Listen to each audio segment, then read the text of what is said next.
Welcome to the web series of RE Mass Talks with Amit Vats. Today, I have with me Mr. Samit Mitra, Director, Program Implementation at Smart Power India. Samit has 2 decades of experience in the industry and he has a successful track record in building and leading high performance teams across leading consumer packaged goods and social impact organizations. Welcome, Samit. Hi, thanks for having me here, Amit. You're welcome. Samit, why Smart Power India found the need to pitch in for the rural electrification in India? Does it act as a catalyst between the government and the private entities? Before getting into Smart Power India, it will be very interesting to understand that when we entered this market, which was something like 2015, when we being a fully 100% subsidiary of Rockefeller Foundation, Rockefeller Foundation initiated this program in 2015 with the creation of this entity called Smart Power India. At that time there was a dire need of energy access, mainly in the rural part of India, and that's where Smart Power tried to step in and bridge the gap which was existing. uh, our program was completely in aligned to the government of India's universal access program, and in fact our program was launched by Mr. Piyush Goyal, who was heading the renewable energy division at that point in time. So that's how we came into being, and we chose Minigrade as the preferred vehicle to address this need. So under this program, as of now, we have got close to 500 mini grids set across the three states, the three Indian states of Uttar Pradesh, Bihar, and Jharkhand, and servicing more than 300,000 lives at this point in time. So that's how our journey began, and over the last 6 years that we have been in existence, we have tried to modify, change, and add on to our program so that we could be relevant and at the same time serve the community as per the needs of the time.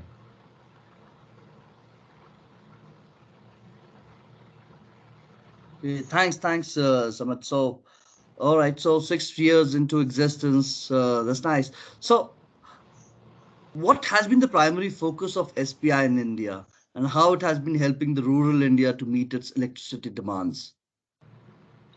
All right. So when we started our journey at that time, as I said, that our main objective was the energy access part, and it was more about providing convenient and regular and reliable electricity to households, shops, which was there in the catchment area in a rural India. Uh, but in the last 4 5 years, we have seen a tremendous growth or penetration of the government grid, even in rural parts of India. And even the government data shows that 99.9% of villages are today connected to the national grid. Hmm. Uh, Stating that though this great extension of the government has been able to provide the basic electricity needs of the households and the small establishments, still the need for the commercial and the productive use which are existing in the villages of India are not completely met. In the last couple of years, we did a study along with John Hopkins University as well as with Niti Aayog. And what we figured out that the states where we are present, the northern part of India, still 40% of village level entrepreneurs are dependent on alternate source of energy, mainly diesel, Hmm. and the balance 60% who are connected to the grid, still they have a substantial dependence on alternate source.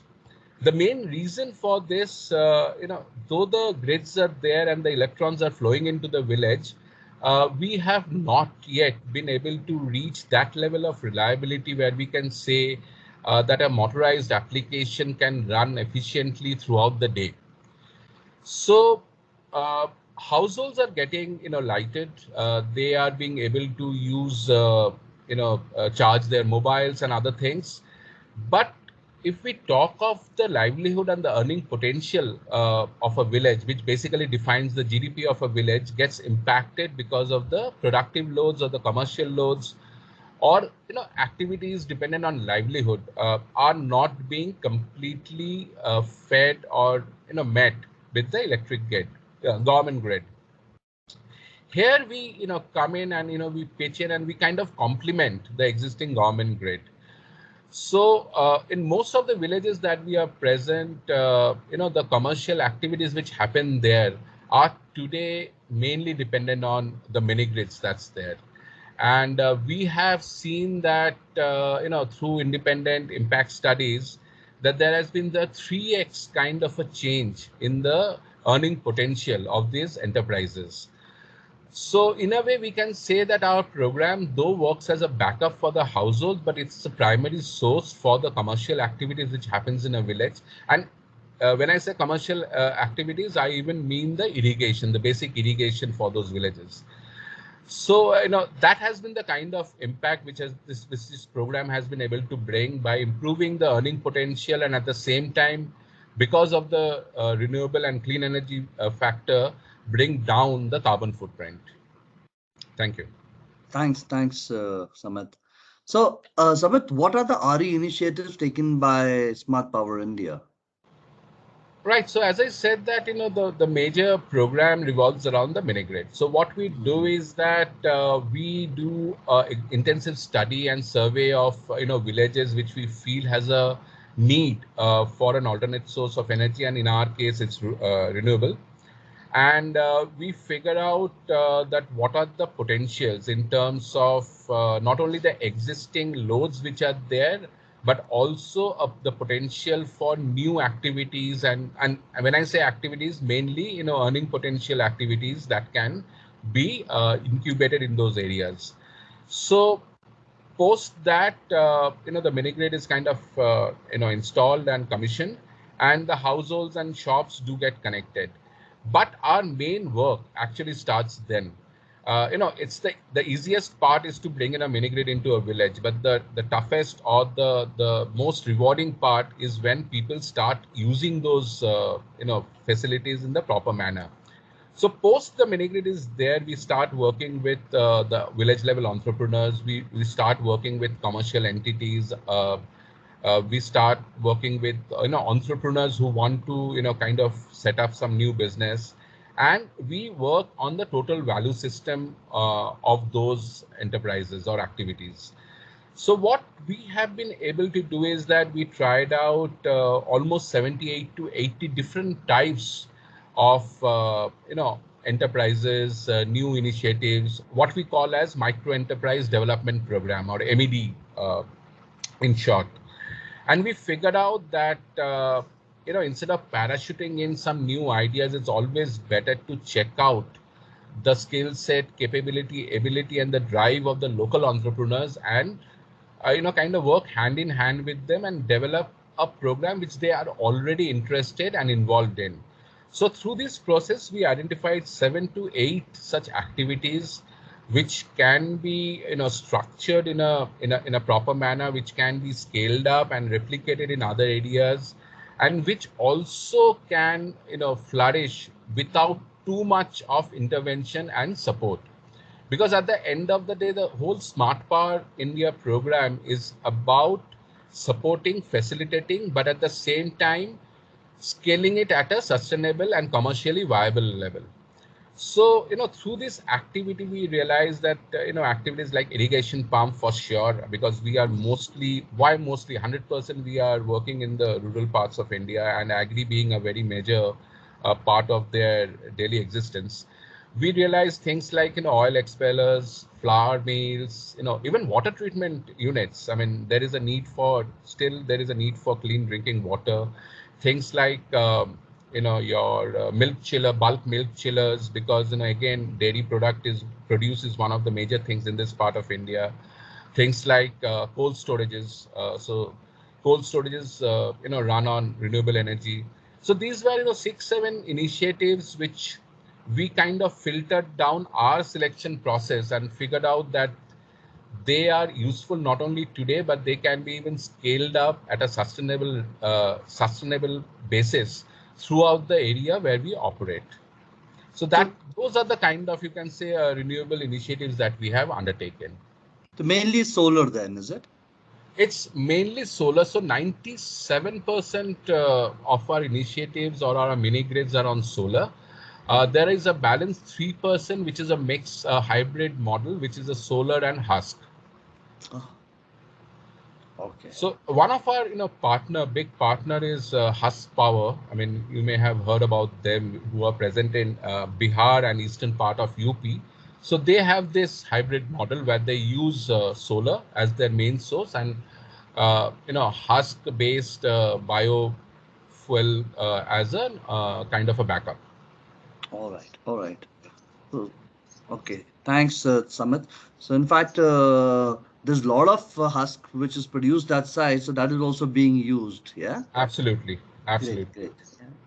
So, just adding on to the same what we you've discussed. So, I have a question, rather thought. How has Smart Power India been contributing to the Indian economy?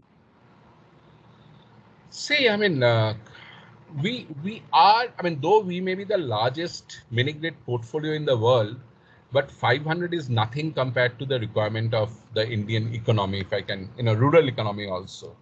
But at least it gives us immense pleasure to say that the villages we are in, that's 500 odd villages, till now we have been able to kind of develop almost 7,000 small and micro entrepreneurs. Uh, and we also have a kind of gender focus. So many of our entrepreneurs are also women. One thing what we have seen is that though we who are from the urban setup, we think that that ambition or that thing is lacking in the rural setup. It's not the case. The drive is there, the skills are there, the ambition is there. What they need is a little bit of opportunity and a small amount of handholding. So 7,000 plus is not a small number across this 500 villages. We have seen the GDP of these villages. I mean, our partner who does the impact study, they have a very unique way of calculating the GDP of the village vis-a-vis a non-mini grid village, because they do a survey also of a controlled sample size of non-mini grid village. Uh, they have grown by almost 3 times compared to these controlled villages which are non-mini grid.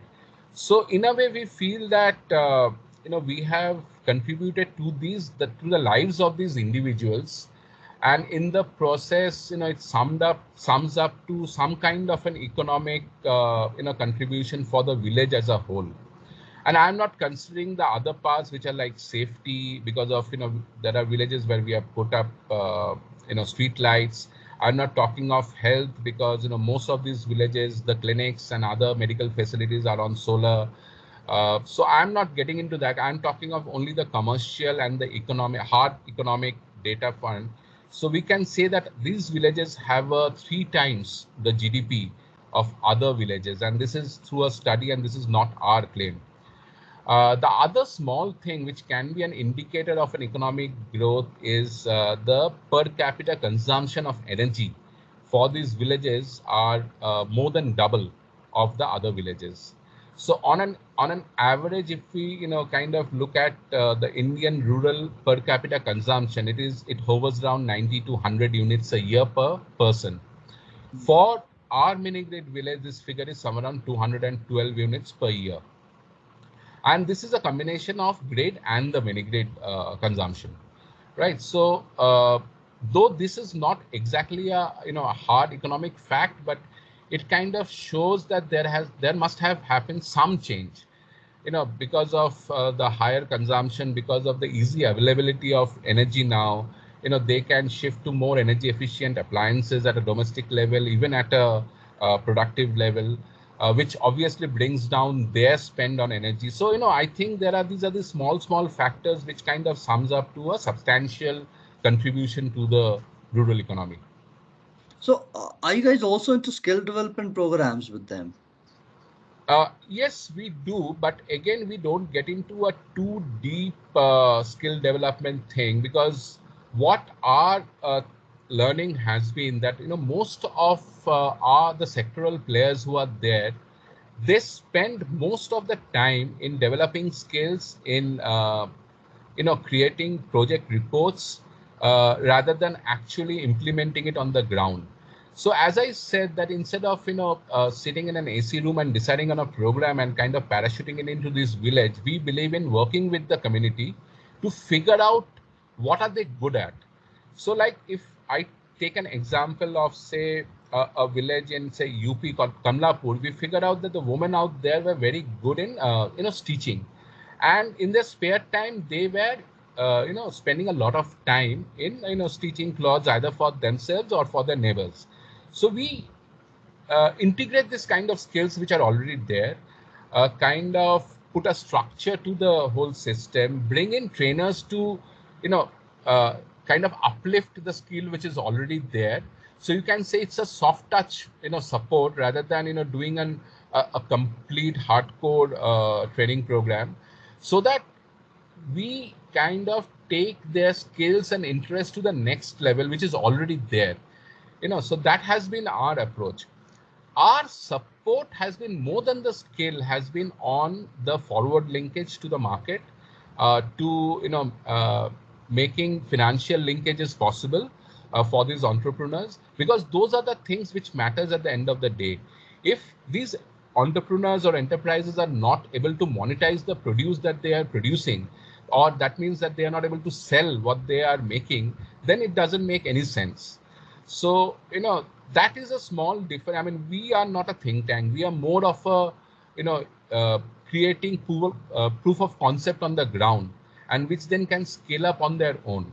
So that has been our approach. And till now, we personally feel that, it has worked well. Great, thank you, thank you. So, Samat, all this work which you've been doing, Smart Power India has been doing, how has the government been supportive to you by ways of policies, or by way of incentives, or by way of other means?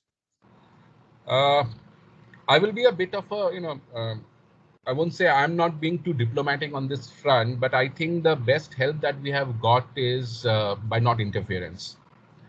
And when I say not interference, is that as of today, as per the Electricity Act, the thing is that mini-grids can operate in non-urban areas uh, based on a mutually agreed tariff.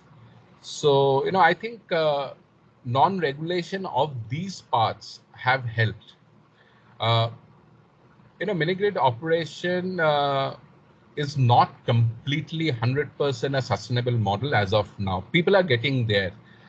People are getting positive on the operational margin front at the unit level, which has been able to attract a decent amount of private investment also in this space, not only as developers but also as investors.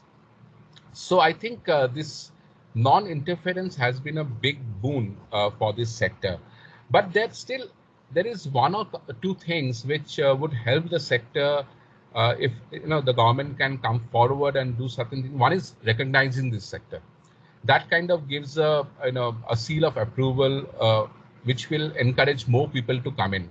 I mean, today we have big players like OMC, Husk Power, as I mentioned before, and Tata. Tata is there in this sector along with us. So there are big players who have entered, and they have very, very ambitious and big goals. So a certain amount of proof of approval, recognizing this sector as a sector which is complementing what the good work that the government is already doing, will take it a long way. The second thing is that, as I said, that though the poles and wires are there in the villages, the reliability factor is not to the level which should be. But in the long run, it will reach, maybe 10 years, 15 years. So if the government can come up with a kind of an exit policy for these developers, that when the reliability factor also is there, can these mini grids then start working as distributed generation units, which can then feed into the grid, because all these mini grids are grid interactive. I mean, in terms of the electronics, in terms of technology, they are all grid interactive. So they can easily kind of transform into that. So these are the two areas. One is recognizing the sector, I think will be a big boost. And the second thing is that UP has it actually. The UP renewable energy policy has an exit policy, but the other states are not having any policy or regulation for that matter. So if there can be a national policy which looks into this aspect that, yeah, you are doing the work which the government was supposed to do. We are taking some time, fair enough. But when we are there, then we also provide an exit policy, a viable exit policy for you. I think these are the two main asks from the sector. Great, great. Thanks a lot for the share, Samit. Owing to the time, we would have loved to go further with the conversation, but nevertheless, we look forward to have you again to our program. But before I close this program, I would also like to know one thing: that when Samit is not on the field lighting houses, what else is he doing? What's his passion? Passion. I mean, see, the thing is that one of the reason I love doing what I'm doing is it gives me an opportunity to travel to all these areas where I wouldn't have gone otherwise. So going to areas like say Jharkhand, where we are present in a state in a district called Gumla, which is tribal dominated. It's part of the red corridor of that belt, right? So traveling to those parts, meeting people, trying out new cuisine. I am a big foodie. So that gives me an opportunity. So even when I am not traveling officially, I do travel a lot. Uh, I have been to all the states of India, maybe 80% of the districts in India, either because of my work or just because of my passion for traveling. I am a foodie, as I said, and I do kind of spend some time on painting and reading. These, you can say, are some of my small uh, passions and luxuries which I have. Thanks, Amit. Thanks for sharing your thoughts with us there. And I wish you all the best for what you've been doing. And I wish all the best to Smart Power India as well. Please stay safe. Please stay healthy. Thank you. Thanks a lot, Amit. It was a pleasure being here. Thanks. Bye. You're welcome.